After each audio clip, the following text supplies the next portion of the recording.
Be me. Not supposed to be in this neighborhood. Take a wrong turn after work. I'll just cut through here. Street is quiet. Identical apartment blocks. Identical parked cars. The kind of place nothing dramatic ever happens. So, of course something dramatic happens. Hear a slam first. Not a normal door slam. This is a weaponized door slam. The kind that says, I'm leaving and I need reality itself to flinch. Look up. See her. She bursts out like a storm in human form. Except the storm is in a short wool coat, unbuttoned at the top, half buttoned in the middle, and aggressively hiding the fact she did not dress for public, at all. Hair is a mess. She stops on the steps, shoulders squared, chin lifted, breathing through her nose. Then she marches toward a car, should look away. Don't. Because I'm human. Also because it's not. Every day you see a woman wearing only a coat and pure violence. She yanks open the driver's door, throws herself inside. Car rocks from the force. Then she leans out and screams back at the building. You are disgusting! Hear a man's voice from inside. Too calm, too practiced. Babe, it's not what it looks. She detonates. It looked exactly like what it was. I saw her boot on your couch. I actually pause. A boot. On the couch. Either the worst metaphor I've ever heard, or the clearest evidence imaginable. Guy tries again. Can you just... She cuts him off. No, you don't get to just anything. You get to live with your couch boot. Goodbye. She slams the car door so hard the alarm chirps. Car starts. Reverses fast. Tires squeal a little. She drives out. I stand there for half a second. Keys in my hand, staring at the space she used to occupy. Then the door opens again. Here comes the guy. Tall, messy hair, smug, I'm about to do damage control face. Scans the lot like he expects her to still be there. He notices me watching. His expression slides into fake friendly. Hey, he says, shrugging like this is normal. Crazy, right? I don't answer. He scratches the back of his neck. She's dramatic. She'll cool off. I look at him, then the building, then back at him. Dramatic, I repeat. He half smiles. Women, man. I take one step closer. You should go inside, I say. He frowns. Who are you? Someone who isn't impressed, I say. He stares, weighing whether to argue. Then he looks at my face, my build. The fact I'm not smiling. Wise choice made. He scoffs, goes back inside. Door closes. Street goes quiet again. I exhale, get in my own car, drive out. Don't know where she's going. Just know the way she drove means she isn't thinking clearly. And that's how people end up in ditches. Or on the news. 20 minutes later, get proof. Heading toward the edge of town. Spot a car pulled awkwardly near a side road. Asphalt is wet. Shoulder is darker and soft with mud from recent rain. And there she is. Same coat, same furious posture. Now with extra desperation.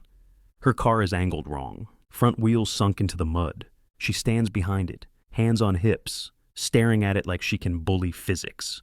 She kicks the tire once, not gently. Tire does not care. She pulls out her phone, stares at it, then looks around. I slow down automatically. Don't even debate it. Pull over, park, step out. Wind hits my face. She snaps her head toward me, eyes narrow instantly. Defense posture online, chin up, shoulders back, coat pulled tighter. She speaks before I do. Don't raise my hands. Don't what? Don't ask questions, she says. Don't judge. Don't. I was going to ask if you need help, I say. She blinks once, then looks away fast. I don't, she says. I glance at her car, then the mud, then back at her. You do, I say, calm. It's fine. Her eyes flash. I can handle it. I'm sure you can, I say. Eventually, in 3 hours, when the mud is won completely. She stares like she wants to fight. I don't give her a target. I step closer but keep distance. Do you have a tow rope? I ask. She hesitates. A what? Tow rope, I repeat. Strap, chain. She glares. No. I nod once. Okay, I do. Her eyes narrow. Why do you have one? Because I'm a man, I say. She looks personally offended, then mutters. So what? It's okay, I say, but it's better to yell about boots at home. Her head snaps toward me. For a second I think I'm about to get phone to face it, Then she realizes what I said. You heard that, she says, horrified. I was nearby, I say. Sorry. She presses her lips together. Pause, then tight. I hate everything. That checks out, I say. She looks at the mud, then the car, then quieter. Can you help? There it is, the surrender. Just a blunt request that cost her pride. I nod once. Yeah. Go back to my car, grab tow strap, walk to her vehicle, crouch near the front. Wind shifts, coat moves slightly, and it becomes extremely obvious she is wearing lingerie under there, concealing magnificent hips and a full D-cup bust. Brain makes a quick silent note. Oh, that explains the coat urgency. Keep eyes on the strap, because whatever is happening, she deserves respect. And an exit route out of the mud. Hook strap to her toe point. Look up. Do you know how to shift into neutral? I ask. She stares. Yes. Good, I say. When I pull, don't slam the gas. Gentle. Let the wheels catch. She nods stiffly, then adds through clenched teeth. If you tell anyone about this, I'll disappear. I look at her. I don't even know your name. She blinks. Right. I smirk slightly. Also, I'm not interested in gossiping about a woman in a coat fighting mud after catching her boyfriend cheating. Her eyes narrow. Don't say it like that. I'm saying it like it is, I say. She groans, covers her face with one hand. This is the worst night of my life. Pause. Keep it calm. Let's fix the mud part first. She drops her hand, looks at me. Something shifts in her expression. Not softness, but relief. Like she found solid ground to stand on. I step back, get into my car, start engine, see her in the mirror, coat clutched tight, hair wild, eyes sharp, still furious at the world, but she's still standing, and that matters. Put car in gear, tighten the tow strap, call out. Ready? She raises a hand, stiff thumbs up. I smile to myself. Ease forward, strap tightens with a low, steady pull, just torque and patience. My kind of problem. In the mirror, she climbs into the driver's seat. Posture of someone who refuses to lose to dirt. Grips the wheel, rolls down window. Okay, she shouts, trying to sound in charge. Wind steals half the word. I roll my window down. Neutral, gentle gas when you feel it move. I know, she snaps. Pull again. Her car shifts half an inch, then stops. Mud holds it like a jealous ex. She yells something that would not pass a technical manual. Pull a little harder. Car rocks, tires spin, mud sprays up in a perfect arc, directly onto her door. Her window is open. Mud goes inside. I watch her freeze in the mirror. Head turns slowly toward the mess, then forward again. She stares into the dark and whispers something that sounds like a prayer. Except it's a threat. Bite the inside of my cheek. Do not laugh. Do not laugh because I respect her suffering. Also because if I laugh, she might walk into the forest and become folklore. Pull again. This time the wheels catch. Car lurches free in a sloppy surge. She pops onto the asphalt, bounces, immediately slams the brakes. Strap goes slack. I stop. Get out. Rain mist in the air. My shoes sink into the shoulder. Walk up, unhook strap. She steps out carefully. Stiff movements of someone who has mud in places mud should never be. Stares at her tires. Then the road. Then me.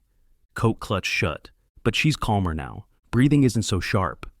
Okay, she says, voice rough. You helped. I nod. That's what happened. She narrows eyes. Don't be smug. I'm not, I say. I'm exhausted. Tiny reaction. Then the wind hits her again. Hard. Coat shifts. See it. She missed a button in the rage escape. Small gap at her chest. She feels the cold sneak in. Looks down. Looks up. Looks down again. For one split second, her face speed runs the full emotional spectrum. Confusion. Horror. Anger at the wind. Anger at the coat. Anger at herself. She snaps the coat closed with both hands like she's sealing a vault. I look away the moment I realize. I'm not blind, and I'm not made of stone. Brain offers exactly one thought before I re-center. Impressive. Clear my throat. Focus on the strap. Voice neutral. All good now. You can drive. She stares at me like a lie detector. Did you see? No, I cut in calmly. She blinks. No. Meet her eyes steady. I saw the wind being rude, that's it. She hesitates, then whispers, "You're lying." Small shrug. "I'm being polite." Her shoulders drop a fraction. "Okay," she mutters. "Fine." I coil the strap. She just stands there, shifting weight, like she doesn't know what to do now that she isn't actively fleeing betrayal. Road is empty. Just me, her, the mud, and the sound of a relationship dying violently somewhere behind us. Finish coiling. Look up. "You have somewhere safe to go?" Jaw tight. "I have my apartment." "And your ex has your address," I say. She stiffens. "Yeah." Watch her a moment, then offer it. "You want me to follow you home? Just to make sure your car doesn't try to ruin your life again." Eyes widen slightly. "I don't need an escort." "I didn't say you did," I say. "I said I can." She studies me like she's searching for the hidden fee. Most guys who help want payment in gratitude, attention, access. I'm not asking for any of that. I'm just offering. Her voice gets quieter. "Why are you being nice?" I pause, answer honestly. "Because tonight sucked, and you didn't deserve the extra mud." She blinks, looks away fast like direct kindness is illegal. "Fine," she says. "Follow me. But if you drive weird, I'm calling the police." I nod. Reasonable. She hesitates, then adds, "And don't tell anyone about the coat thing." Raise eyebrow. "What coat thing?" She narrows eyes. "Don't." Hands up. "Understood." She gets in, slams the door, starts the engine, then rolls window down a crack. "Also," I lean slightly. "Yeah?" She hesitates. "Thank you," she says fast, then rolls the window up. I smile to myself. Get in my car, follow at a steady distance. Taillights cut through the dark. I keep my eyes on the road, but my mind isn't on the mud anymore. Mind is on her. The way she held herself together while falling apart. The fact she ran out in a coat and lingerie because pride was all she had left. The way she asked for help. And one detail I can't ignore. She has the kind of presence that makes trouble feel inevitable. Not because she wants it, because life keeps throwing it at her. And tonight, I stepped into it too. Following someone home after you just yanked their car out of mud is a weird kind of intimacy. Don't know their name. And now you're both driving at midnight pretending this is normal. She drives fast. I stay a few car lengths back. At a red light, she checks the rearview mirror. Even through the glass, I can read it. Checking, calculating, deciding if I'm still there. I'm still there. Light turns green. She goes. I follow. 10 minutes later, she turns into an older apartment complex. Dim lighting. One flickering street lamp that looks like it wants to quit. She parks near the entrance. I park 2 spots behind. For a second, nothing happens. Then she steps out. Coat still clutched shut. Hair still a war crime. I get out too. Air smells like wet pavement and cold. She stares at the building like it's another enemy. I keep distance. "You good?" I ask. She nods too fast. "Yes." She doesn't move. I glance at the entrance. "You want me to walk you in?" I said I'm good, she snaps. I nod. "Okay." Then add, "I'll stand here for a minute anyway, just in case your ex teleports." She looks at me. "Don't say it like that." I shrug. "It's a modern world." She tries to glare, but the glare is running low on fuel, finally. "Fine, walk me, but 2 steps behind. I don't need you hovering." 2 steps, I repeat. "Understood." We head to the entrance. She punches the code. Door clicks open. She goes in. I follow 2 steps behind like ordered. Hallway smells like old carpet and someone's dinner. We reach the elevator. She presses the button. Elevator arrives with a groan, like it's tired too. We step inside. Silence. She stares at the floor numbers. I catch her reflection in the elevator mirror. Hands still gripping the coat. Knuckles pale. Her floor arrives. She steps out fast. I follow. At her door, she fumbles keys once. Just once. Then gets it open. Steps inside. Turns around sharp like she expects me to vanish immediately. I should leave. That would be the polite ending. Instead, I ask gently, "Do you want me to leave?" Her mouth opens, closes, eyes shift away. Beat. "No," she says. I stay in the doorway. "I'm not coming in unless you tell me to." She looks at me. "You're weird." "I'm cautious," I say. "You're having a night." She stares, then steps aside. Fine, come in, but don't touch anything. And don't look at anything. And don't. I won't judge your apartment, I say. She narrows her eyes. I wasn't worried about the apartment. I pause, then nod like I understand. I'm not judging you, I say instead. She doesn't answer. Just walks deeper inside, tosses keys on a small table. Apartment is clean, but lived in. Books stacked near the couch, blanket folded neatly. Bowl of keys and receipts. A small plant in the corner. She kicks off her shoes, keeps the coat on. I stay near the entry, hands visible, not invading space. She turns to face me, and now that she's not in the mud, her presence hits different. Stunning, yeah. But more the way she holds herself, even while wrecked, she says. So, are you going to ask my name? I blink. I was waiting for you to tell me if you wanted to be known. She freezes, then scoffs. My name is Claire. Claire, I repeat. I'm Anon. She stares. That's your name? It's what you can call me, I say. She shakes her head. She goes to the kitchen, opens a cabinet, pulls out a mug. Do you want tea? She asks like it's an afterthought. Yes, I say, but if it's not a trap. She glances over her shoulder. It might be. I'll risk it, I say. She fills the kettle, sets it on the stove, leans on the counter. For a moment, she looks steady. Then her shoulders drop. Voice goes lower. I feel stupid, she admits. I keep quiet a second. Why? She stares at the kettle. Because I knew, not everything, but I knew something was off. And I stayed, and I tried, and I did the thing where I told myself it wasn't real. She cuts herself off, jaw tight. My chest tightens. You're not stupid, I say. She laughs once, bitter. Are you sure? Yes, I say. Stupid is cheating. Stupid is getting caught and calling the person you hurt dramatic. Her eyes flick to me. She swallows, then mutters. Boot on the couch. I nod. Boot on the couch. She presses her lips together like she's trying not to crack. Then her voice slips a little. I walked out in my underwear. I don't smile. You walked out with dignity. The outfit was just improvised. She stares at me like she expected laughter. She turns away fast, blinks hard. I'm fine, she says automatically. I don't argue. I just ask. Do you want to talk about it? She shakes her head, then nods, then shakes again. I don't know, she admits. Kettle whistles. She flinches. She pours water into 2 mugs, dunks tea bags, slides one toward me. I take it. She wraps both hands around her mug, stares into it, quietly.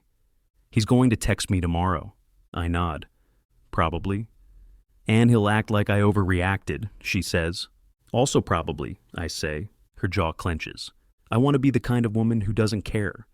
You are, I say. You left. She looks up. Leaving isn't not caring. No, I agree. Leaving is choosing yourself. She swallows something heavy, takes a sip, hands still shaking slightly. I keep my voice steady. You don't have to perform strong right now. Her eyes narrow. I'm not performing. I lift my mug a little. You're holding your coat shut like it's keeping you alive. She freezes, face flushes, glances down at the coat, then at me, irritated. It's cold, she lies. I nod. Sure. She glares, then sighs. She sets the mug down, unbuttons the coat a little. The room feels warmer instantly. She looks at me, eyes sharp again. If you say anything, I hold her gaze. I'm not saying anything. She stares a long second, then, almost, thank you for stopping. I frown. Stopping what? She looks away. Me from doing something dumb. I nod once. That's what steady people do. She studies me, then asks softer. Why are you steady? Most men aren't. I pause, answer honestly. Because I've seen what happens when people aren't. And because you needed it tonight.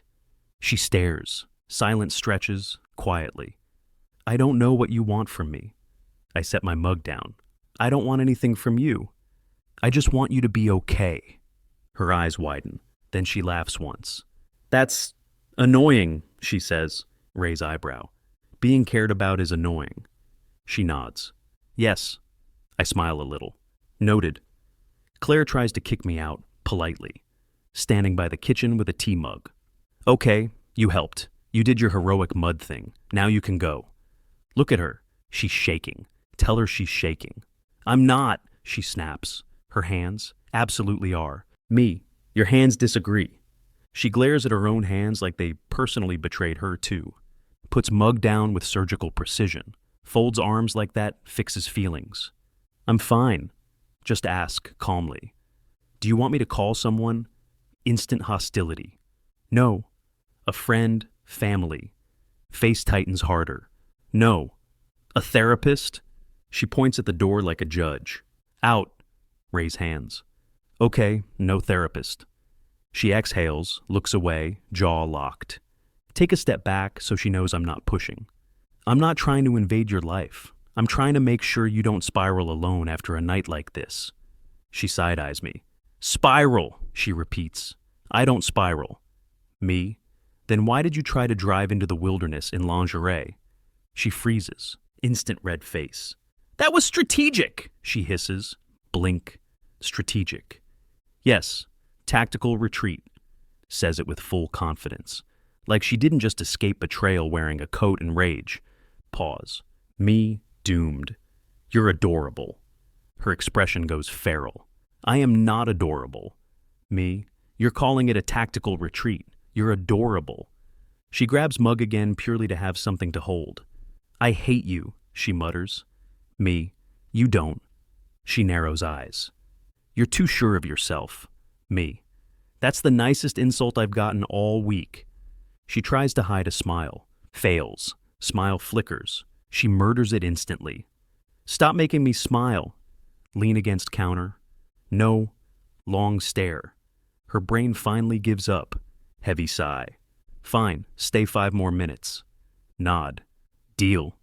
She walks to living room, drops onto couch, stares at wall like the wall cheated on her too. I stay standing, close enough to be present, far enough to be safe. 5 minutes turns into 20. She tries to keep composure, voice keeps slipping anyway. Do you think I'm stupid? She asks, not looking at me. No. She nods once, staring forward. Do you think he'll tell people? Honesty time. Probably. People who cheat and get caught love framing themselves as the victim. It's predictable. Her fingers curl into the couch cushion. I hate that I still feel... She stops. Wait. Don't rush her. Embarrassed, she finishes quietly. Like I should have been better, smarter. Sit down, but leave space. You were smart. You trusted your eyes and left. She scoffs. After I yelled about boots. Nod like a priest. The boots were important. Tiny laugh escapes her. Me, if your friend told you this story, would you call her stupid? She pauses. No. Exactly. Don't treat yourself worse than you'd treat someone you care about. Swallow, eyes still on the wall, whispers, I don't know how to do that. Me, steady, then borrow me for a minute. She finally looks at me. Yeah, I'm steady. Use it. You don't have to be strong all by yourself tonight. She stares, then goes for the kill. You talk like you're in a movie. Shrug. I've been told I have main character energy. She rolls her eyes. You have, I own a toe strap energy. Me. That too. Her lips twitch again. She looks down at T-Mug, quieter. I keep thinking I should have hit him. Blink. Honesty. That would have been satisfying. She snaps her gaze at me. I add immediately, but it would have made your night worse, because then you'd be the one dealing with consequences. She exhales. Tension loosens by like 3%.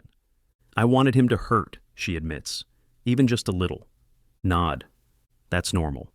She squints. Are you judging me? No, I'm validating your humanity. She looks offended. Don't validate me. Smirk. Too late. She groans, sinks deeper into couch, wraps blanket around herself like she's trying to disappear. Stand up. Okay, here's what we're going to do. She narrows eyes. Yes, we. You're going to drink water, you're going to eat something, then you're going to sleep. In the morning, you decide what you want to do. She blinks. I'm not a child. Open her fridge without asking. Pause. Turn back. Do you have food? Her face tightens. Yes. Look inside. There is almost nothing. Some yogurt, a lemon, half a jar of pickles, and a bottle of almond milk. Close fridge slowly. Look at her. She looks back. Me, you don't eat. Her, I eat. Me, what, lemons? She glares. I've been busy. Busy being betrayed, understood. She starts to argue, then stops. Grab my phone. She sits up instantly. What are you doing? Ordering food. I don't need... You do, and if you try to stop me, I'll tell the delivery driver you escaped a crime scene in a coat. Her face goes red. You wouldn't. Smile. Try me. She sinks back, muttering unbelievable like it's a prayer. 20 minutes later, delivery bag arrives. She stares at it.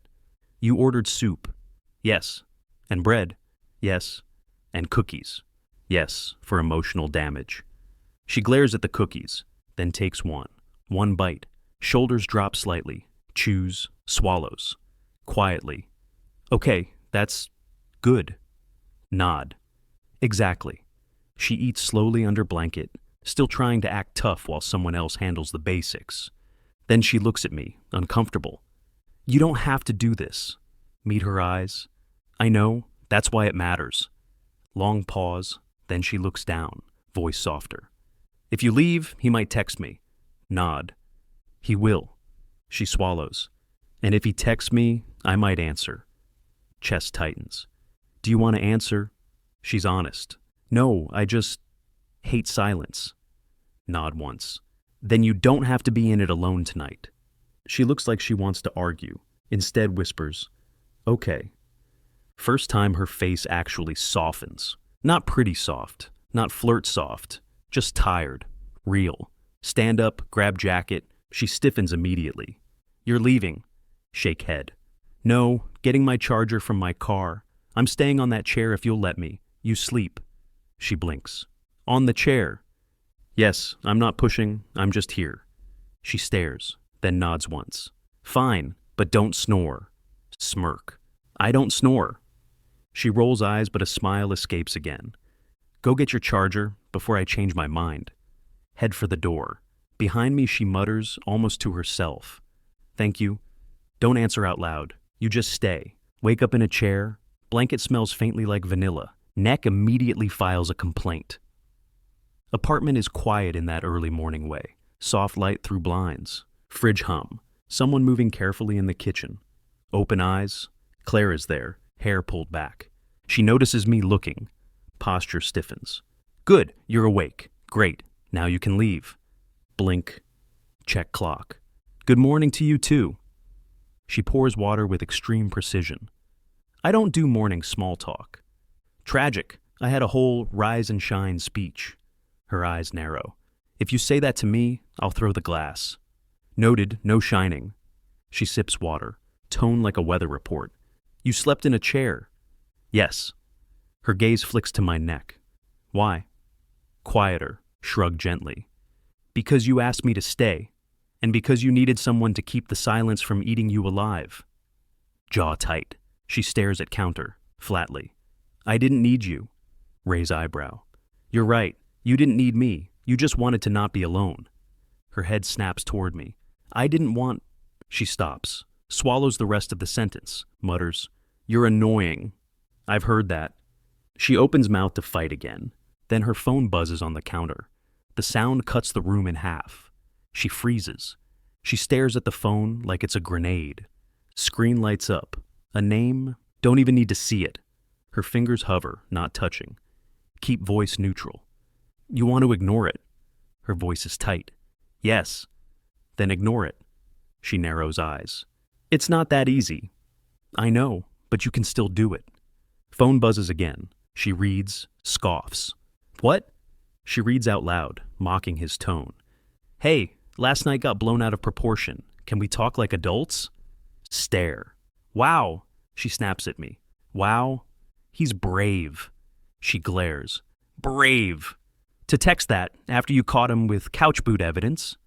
Her lips press together, fingers tighten around phone, whispers bitter. He thinks he can reset the story. Nod. That's what people like that do. She looks at me. People like that? People who don't take responsibility. They turn everything into a misunderstanding. Phone buzzes again. She reads silently. Face tightens further. What did he say?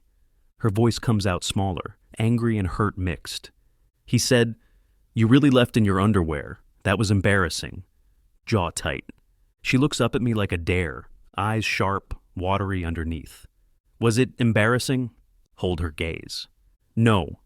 She blinks once. Keep it steady. "It was powerful. You walked out of a situation that disrespected you. The outfit is just the detail he's using to make you feel small." She stares. Phone buzzes again. She glances down, quietly. "What do I say?" Lean back slightly. "You don't have to say anything, but if you want to, one message, no arguing, no explaining."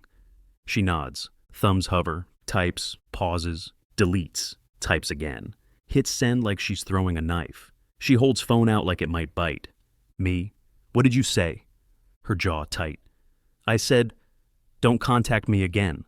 Nod once. "Good." She stares at phone, waiting for impact. Stand up carefully, stretch neck. She glances at me automatically. "You okay?" Question escapes before she can stop it. She looks annoyed at herself. Me, smirking. "You just cared." Her, "I didn't." Me, "You did." Her, "I was being polite." Me, "Sure, tactical politeness." Eye roll from her, then hesitation. Voice drops.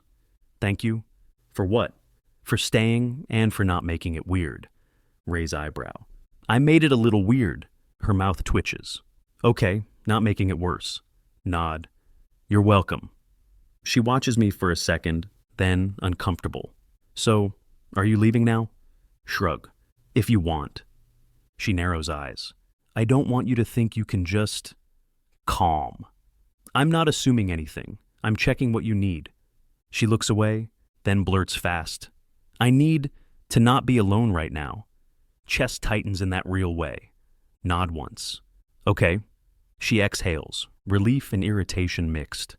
"Fine, but you're not staying forever." "Understood. I'll leave eventually." She opens a cabinet, grudgingly. "Do you want coffee?" Smile. "Yeah, if it's not a trap." She shoots me a look. "It might be." "I'll risk it." She pours coffee, slides mug toward me without looking. Tiny gesture, but bigger than tea. "Quiet moment," she says softly, like she can't believe the words. "I didn't think anyone would take my side that fast." Meet her eyes. "I didn't take a side. I chose you. Because you were right." She swallows, holds my gaze longer this time, whispers, "That's dangerous." Lean back slightly. "For him." She lets out a small, real laugh, shakes head, stunned. "You're unreal." "I'm just here." She stares at her mug, quieter. "Stay a little longer." Nod once. "I will." And for the first time since she ran out of that building. She doesn't look like she's running anymore. She looks like she's starting to stand in the next few days. Claire tries to act normal, which is her first mistake, but I saw her after midnight with tea, guard slipping. Once you see the real person underneath, you don't unsee it. We text, not constantly. Claire doesn't do hearts. Claire does tactical check-ins. "Claire, did you eat?" Me, "Yes." "Claire, what?" Me, "Food." Claire, "Be serious." Me, "Chicken, rice, vegetables. I'm surviving." Claire, "Good. Least romantic conversation in history. Also the clearest proof she cares." Friday. I ask her to get dinner. She spends 12 minutes pretending she's not thinking about it, then replies like she's signing a contract. Claire, "It's not a date." Me, "Great, I hate dates." Claire, "You literally asked me." Me, "I asked you to eat food with me in public." Claire, "That is a date." Me, "Then it's a date that isn't a date." Claire, "Fine. That's her version of consent." Fully agreed. Pick her up at 7. She opens door exactly on time. Hair brushed, makeup subtle, coat buttoned properly, face composed. She looks expensive. I stare for half a second. She notices. Eyes narrow instantly. "What?" Keep voice steady. "You look good." She rolls eyes like a defense mechanism. "I always look good." Nod. "True." She pauses because I didn't argue, then walks past me to the car. Confidence of someone who hates being perceived and still demands admiration. She gets in, crosses legs, stares ahead. Drive in silence 3 minutes, then she says bluntly, "Say something." Glance at her. I thought you hated small talk. I do, so say something meaningful. Nod. Okay. Drive 10 more seconds. Then, Mud tried to keep you. She turns sharply. I keep it calm. And you still got out? She stares, jaw tight, looks out window. Don't say things like that. Smirks slightly. Why? Irritated. Because it makes me feel stuff. Me. That's the point. She scoffs. No, the point is dinner. Right, dinner, nothing else. She shoots me a look. Stop sounding smug. I'm not smug, I'm hungry. She sighs like she's suffering. Corner of her mouth twitches once. Progress. We go to a small place. She didn't need to dress up for. She did anyway. Host seats us. She scans the room. Ask, you okay? She nods. I don't like people looking at me. Raise eyebrow. You walked out of a building in lingerie. She glares. That was an emergency. Lean in slightly. This is calmer than an emergency. She looks offended. Don't use that word. Sit back. Which one? Calmer. So I adjust. You're controlled? She pauses, nods once, satisfied. Yes. Waiter comes over. Claire orders like she could fire him. Waiter leaves carefully. I watch her, amused. You're terrifying.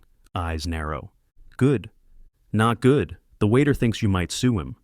She scoffs. He should bring my food on time then. I laugh quietly. She watches me.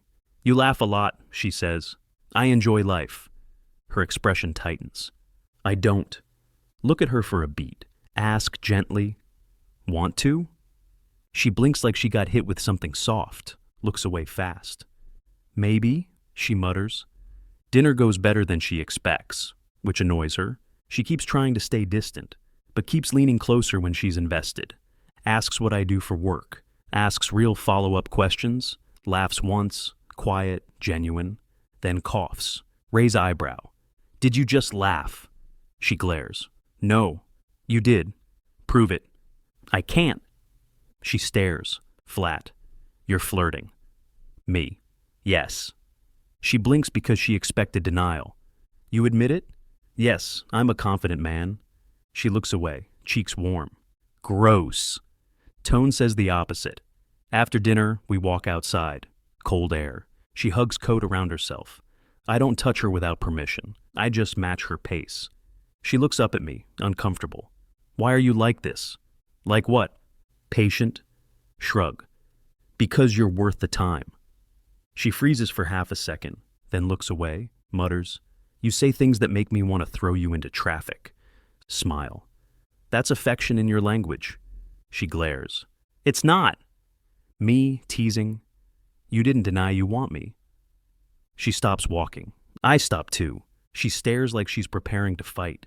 Then, very quietly, I don't know what I want. Nod once. Okay. She narrows eyes. You're not going to push. No, I'm going to be clear. Step closer, but don't crowd. I like you. I'm not here to fix you. I'm not here to claim you. I'm here because I want to be. She swallows hard, looks up, searching, then tries to sound annoyed. Are we doing this? Raise eyebrow. Doing what? She gestures vaguely between us like she hates the concept of feelings. This, whatever this is. Hold her gaze. If you want. Her eyes narrow. Then she steps in suddenly, grabs the front of my jacket, kisses me. Her hands tremble slightly. She pulls back, breath tight. That was stupid. Me. That was honest. Jaw clenched. She looks away embarrassed, mutters, Take me home. Pause. To your place? She flicks her eyes to mine. To yours. Chest tightens. Nod once. Okay. Drive back. She sits very still. Then her hand shifts on the seat, slowly, without looking at me. She reaches over, hooks one finger into my sleeve. Not a full handhold, not a public romance gesture, just a tiny claim, a quiet decision. And that's Claire. She can't say I'm falling, so she does it with one finger. Finally get her to my place. Claire is quiet the whole walk. Unlock the door, step aside like a gentleman. She walks in first like she owns the place. Chin up, shoulders squared, coat still buttoned. She scans my apartment once. Quick, it's suspicious. like she expects something embarrassing to jump out of a cabinet. Then she turns to me. "Say it," she says. Blink at her. "Say what?" Her eyes narrow. "Whatever you're thinking." Shut the door behind us. Meet her gaze.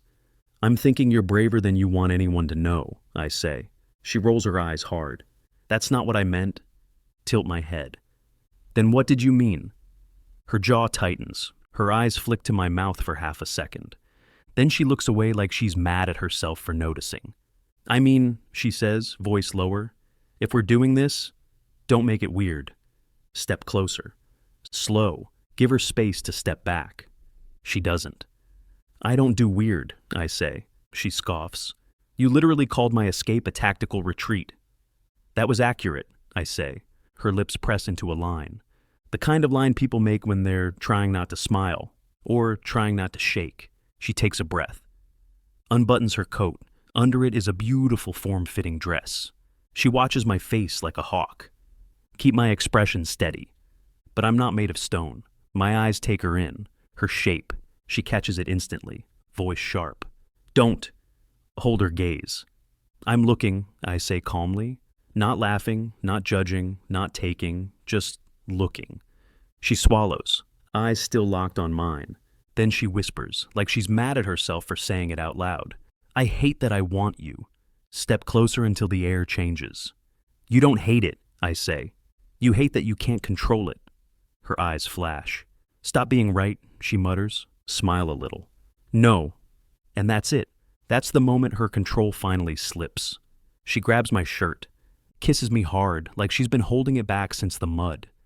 Kiss her back with the same certainty I used pulling her car free. Because Claire doesn't need a guy who hesitates around her. She needs someone who can stay steady while she shakes. I don't rush her. I don't turn it into a performance. We move together, slow at first, then hungry enough to make the room feel smaller. She pulls back for half a second, eyes sharp again. "If you say anything stupid," she warns, brush my thumb along her cheek. "I won't." She narrows her eyes, still not fully trusting me. Then she whispers, "Good." She kisses me again. The rest of the night turns into a blur of closeness and heat, the kind of tension that finally has somewhere to go. Claire isn't loud, she's intense, focused, and my brain won't shut up the whole time, just looping one thought like an idiot. This is real. This is happening. At some point, she rests her forehead on my chest, murmurs like it's a complaint. "You're too good at this." Smirk. "At what?" "At not being awful," she mutters. Kiss her hair. "Bare minimum." She makes an irritated sound. "Don't be humble," she says. "It's irritating." Laugh quietly. "Noted." She lifts her head, stares at me for a long moment, eyes softer than I've seen yet. Then she whispers like it surprises her. "I feel safe." "Good." She rolls her eyes weakly. "You're not even going to—" "I'm not going to ruin it," I say, and that shuts her up. She curls closer. Morning comes too fast. Light slips through the blinds. Wake up first. Lie still. Listen. Claire's breathing slow, asleep against my shoulder, hair across my chest. Move carefully. She wakes anyway, her eyes open. She blinks once, then freezes when she remembers where she is. Her face goes bright red. "Oh my God," she whispers, raise an eyebrow. "Good morning." She sits up instantly, clutches the blanket to her chest, scans the room like the furniture is about to testify against her, then looks at me, panicked. She starts. "Yes," I say, her eyes narrow. "Don't say it like that." Smirk. "Say it like what? We had a nice night." She looks personally offended by the word nice. "That was not nice," she mutters. That was... She stops, searching for a word that won't expose her feelings. I lean back, amused. "That was what?" She glares. "Shut up." Smile. "Okay." She stares a second, then looks down at the sheets, voice suddenly smaller. "Do you regret it?" she asks, not looking at me. My smile fades. "Sit up a little. Steady." "No," I say. "Do you?" She swallows, fingers tighten on the blanket. Then she whispers like she hates the honesty. "No." Nod once. "Good," I say. Her eyes flick up, searching my face. "And," I add, calm, "I'm not going to treat you differently today." Her brows knit. What does that mean? It means you're not a mistake, I say. You're a choice. She stares at me. Her throat moves like she swallows hard. Then she looks away fast. Stop, she mutters. Tilt my head. Stop what? She snaps, voice shaky. Stop making me feel things. Lean in just enough that she knows I'm there. You felt things before me, I say. I'm just the first person you're letting see it. Her eyes flash. Then she surprises me. Leans forward, presses her forehead to my shoulder for 1 second. Tiny silent reset. Pulls back, clears her throat. Sharp mode returns like she flipped a switch. I'm leaving, she says, raise an eyebrow. You want coffee first? She narrows her eyes. No. I stand up. Yes. She stares. You're not my boss. Walk toward the kitchen. I'm your provider of caffeine. She mutters something that sounds a lot like unbelievable. But she follows anyway. Pour coffee. Watch her stand there in my kitchen wrapped in my blanket. And it hits me, simple and clear. She came into my life in a coat and a storm. But she doesn't feel like chaos. She feels like something that's been missing a long time. Something worth keeping. Fast forward a bit. Claire tries to pretend the morning after doesn't matter. First instinct is always the same. Shrink the moment, fold it neatly, put it on a shelf, act untouched. She drinks coffee standing up, avoids looking at my bed, keeps the blanket. When she leaves fast. At the door, she pauses, hand on the handle, stiff as a board. This doesn't mean you own me, she says. I lean against the wall, relaxed. I don't want to own you. Her eyes narrow. Good. Then she hesitates. Gaze flicks to me. Voice drops. I'll text you, she mutters. Raise an eyebrow. That sounds dangerously affectionate. She glares. Don't smile. Okay.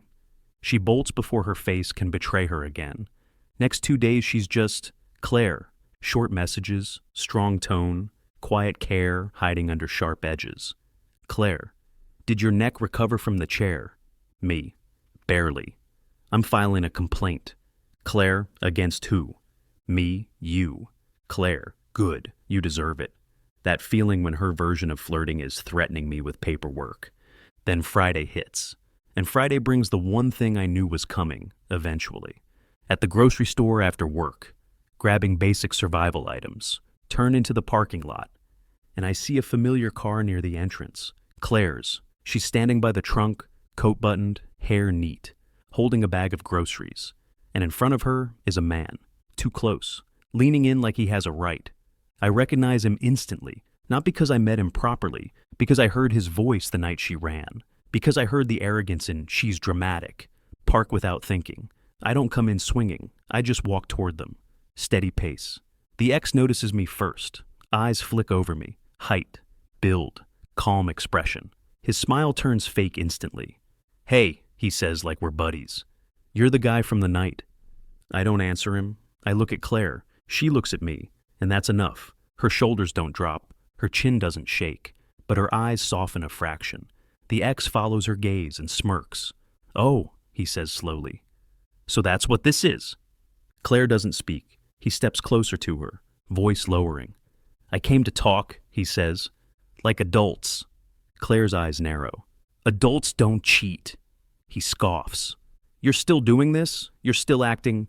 Stop, I say, calm. The ex turns to me, amused. Or what? I hold his gaze, steady. Or you'll embarrass yourself more, I say. He laughs. I'm not embarrassed. I nod once. That's part of your problem. His smile tightens. Then he turns back to Claire, switching tactics. Voice goes soft and syrupy like a salesman. Claire, he says, we had something. You can't just throw it away over one mistake. Her jaw clenches. I watch her breathe. She's fighting the urge to explode. He leans in again. You're really going to replace me, he murmurs. With some guy who plays hero with a toe strap? Claire's eyes flash, and before she can go nuclear, I speak. You're not being replaced, I say. You're being removed. His expression darkens. He looks me up and down, trying to claw back control. You don't even know her, he sneers. I glance at Claire, then back at him. I know enough, I say. I know she walked out. I know she chose herself. Claire swallows hard. The ex's jaw tightens. He looks at Claire. "Enjoy your rebound," he says. Then he turns and walks away. Claire stays still until he's far enough away. Then her shoulders drop a little. She looks down at her grocery bag. I keep my voice gentle. "You okay?" She nods once, then shakes her head. Then lets out a short laugh that sounds too close to tears. "He always does that," she mutters. "He always tries to get the last word." "And you didn't give it to him," I say. She looks up at me, eyes glossy, still fierce. "I wanted to," she admits. "I wanted to destroy him." I nod. "I know." She swallows, then whispers quieter. "I didn't run." My chest tightens. "No," I say. "You didn't." She stares at me for a second, then says, like she's testing the words, "You make it easier." I hold her gaze. "That's the point," I say. "You don't have to fight alone." Her eyes drop to my hand, then she reaches out and grabs my wrist. Then she releases it fast, like she didn't mean to show that much. "I hate that he can still," she starts. "Still what?" I ask. Her jaw tightens, voice low. "Still make me feel small?" I step closer. "Then let me remind you," I say quietly. "You're not small. You're just tired." She swallows again, looks at me, and this time she doesn't hide it all the way. Voice rough. "I don't know what this is," she says. "With you." I nod once. "Okay." She snaps, annoyed. "Don't okay me, say something." I meet her gaze. "It's simple," I say. "I want you, not as a rescue, not as a rebound, as you." She stares, lips part slightly, then she whispers, "I think I'm falling in love with you." There it is. Not a joke, not a threat, not a tactical message, a real sentence. I don't turn it into a speech. I just say it steady. "Good." She blinks. "Good?" "Yes," I say, "because I'm falling too." Her eyes widen. Then she looks away. "Shut up," she mutters. I smile softly. "No." She swallows, then looks back. "Take me home," she says. I pause. "Your place?" She shakes her head, hesitates, then admits it. "Yours." I nod once. "Okay." We load her groceries into my trunk. She climbs into the passenger seat, posture still stiff. But as I start the engine, her hand finds my arm for half a second. Quiet touch, quiet choice. And as we drive away, it hits me, and I almost laugh. Claire didn't escape this time. She stayed.